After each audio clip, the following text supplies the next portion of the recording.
大家好，又係我 FK 啊。咁嚟緊聽日3月19號咧就會上呢個打比大賽啦。咁但係琴晚星期五晚咧就已經舉行咗呢個香港拍賣會啦。咁呢個拍賣會咧一直咧都係一啲新星嘅搖籃嚟嘅。點解咁講呢？因為聽日有份跑打比嗰隻巴基之星咧都係出自上年嘅拍賣會嘅啫。咁我哋當然要關注下呢個盛會啦。咁我哋首先睇一睇嗰張成交價表先。嗱，咁大家見到啦，咁呢張就係成交價表嚟嘅，咁啊基本上平均咧每隻馬大概都係賣400零500萬到啦。嗱，最貴嗰隻咧就係 Lock 16，咁啊賣緊1050萬，咁啊其次高嗰隻咧就賣緊900萬嘅。咁但係呢兩匹馬咧都唔係能夠吸引到我眼球啊！我吸引到我眼球係邊一匹咧？就係 Lock 26嗰匹啦。嗱，大家見唔見到啊？成交價係20萬啫。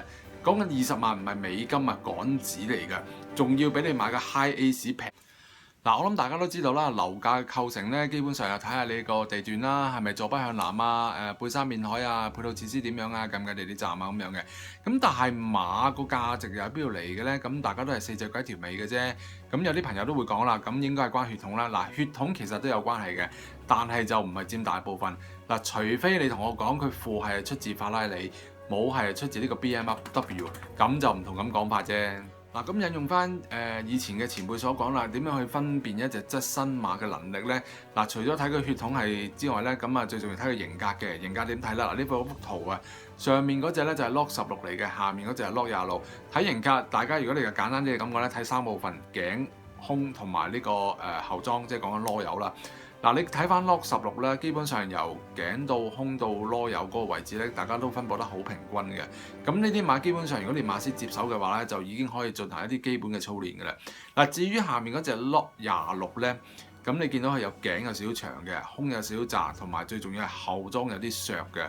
咁如果你馬師接咗手呢啲馬之後咧，可能要幫佢養壯翻啊，先至可以再做基本功夫。咁你就輸咗喺起跑線啦。嗱，只不過咁，既然劉邦都可以做到皇帝嘅話，馬都可以破格嘅啫。嗱，都唔好理佢10零萬定幾千萬啊，總之贏到馬就好馬啦。好啦，翻嚟呢節賽後檢討先。咁啊，對上一次提供嘅重心場次賽果打出嚟啦。咁啊，第一名就係呢隻想贏就贏啦。呢隻就係我嘅重心馬嚟嘅。咁啊，有啲朋友同我講話，喂，FK 你咁犀利嘅，你又知呢隻馬會中段踩油嘅？喂，大佬啊，我梗係唔知啦。知嘅話，我走咗去做上司啦。只不過我心想一樣嘢就係咩呢？狀態好，自然有心跑得好啦。咁只不過咧，狀態好咧，亦都有時候跑唔好喎。就係講緊呢隻搖錢樹啊！呢隻馬真係慘啊！同埋呢個騎師唔知係咪因為手風唔順咧？其實咧，佢係轉彎係第一隻想發力走先嘅。咁但係走下佢又唔走啊！大家睇到啦，箭嘴指住嗰隻。咁啊又等嗰隻想人就人走，咁佢先跟住走。喂，大佬，人哋想人就人都入到直路先都踩啦。咁你仲喺轉彎位嗰度踩喎？乜鬼力都冇晒啦，咁翻到嚟輸3個馬位左右呢，其實都算合格噶啦。咁啊，至於第二名嗰隻迎風進區啦，嗱呢啲就係雷神嘅威力啦。嗱，總之你唔好理你哋跑錯呢，我跑啱呢，我又喺度啦。咁啊，第三名就平頭嘅，咁啊奇峰啦，呢場就賺咗少少慢步速嘅，但係呢隻馬有啲能力嘅，但係馬房我見佢未咁逼佢住啊，咁啊所以大家再留意下先啦。另外一隻君子承諾，唔使多講啦，大家睇翻呢場末段22秒幾咁爆上嚟，咁啊大家睇下日後點樣跟進呢隻馬啦。好啦，翻到嚟3月19號嘅打比賽日，咁啊沙田會上演10場嘅草地賽事啊，草地啊採用全款 A 跑道啦，咁今次嘅重心場次又揀咗喺第5場嘅4班16米。咁啊，眼前呢個 FK 評分表，我哋都係由上面最高分嗰隻望落嚟啦。嗱，最高分嗰隻咧就係王者再現嘅。咁但係呢隻馬咧上場，你話雖然佢係全程望空4-5碟走啫，但我嫌佢都好似輸得比較遠啲啊。咁跟住復課咧，2月又停過幾日喎。咁跟住我見佢再出翻嚟跳咧，神色就好似有少少冇之前咁好啊。咁啊，今次仲要配埋個陌生騎先報文啦，咁啊再睇翻阿姚本輝聽日嗰首馬呢，感覺上又好似唔多係咁樣喎，所以今次呢，就暫時放低佢先，睇一睇回先。嗱，至於次高分呢隻奪冠呢，咁無可否認上場呢做嗰個末段時間做得好出色㗎。咁只不過上次呢，佢就跑快地嘅，咁但係如果聽日呢，天文台話好似有啲雨喎，如果跑好地或者黏黏地嘅話，呢隻馬適唔適應呢？就唔知嘅。好啊，好在呢，莫雷拉又肯騎翻，咁同埋嚟講，我見佢復課跳起上嚟呢，呢一課呢，試起上嚟都好勇㗎個狀態。無水有心啦，咁啊出腳又有力喎。咁但係莫雷拉騎得就冇賠率㗎啦，但係佢就穩陣咯。咁飛又飛唔到嘅呢隻馬，咁但係三甲我就會預翻佢嘅。嗱，至於 WinQ 選咧呢場呢，我就會特別留意兩匹馬嘅。嗱，先講呢匹海船星光。嗱，呢隻馬呢，又係嗰句啦，霍利時今季養啲馬呢，真係養得非常靚。嗱，你睇佢呢兩課啊，跳起上嚟啦。嗱，第一無水光澤不特止啊，跳起上嚟呢係好有活力㗎，同即係早兩季比起上嚟呢，佢啲馬完全唔同晒㗎。